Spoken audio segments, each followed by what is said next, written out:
how do I approach things myself as an investor? We bring a worldview or approach to whatever we do.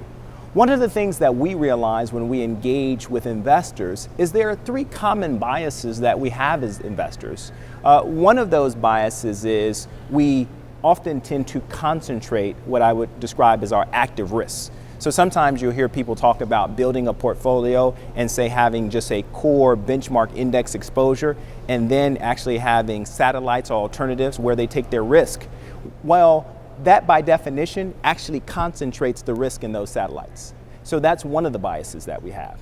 Another bias that you see in the marketplace is when people think about risk, right? I think sometimes we fail to think about what I would call appropriately getting compensated for the risk we take. So the practical reality as an investor, you actually get paid to take risks. So the question is not whether or not you're taking risks, but are you being appropriately compensated for the risk that you're taking?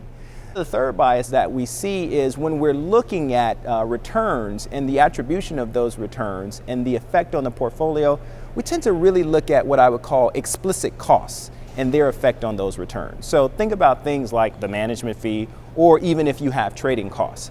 We tend, however, sometimes not to take a close look at implicit costs, like tax efficiency or the opportunity to invest in a purposeful strategy. At FlexShares, given our purposeful approach at every part of the process, starting with the strategy, moving on to the development of the index, and even the management of the fund, we're incorporating these thoughts to make sure, in a sense, we're protecting ourselves and ultimately the investors that we serve against lending to those biases.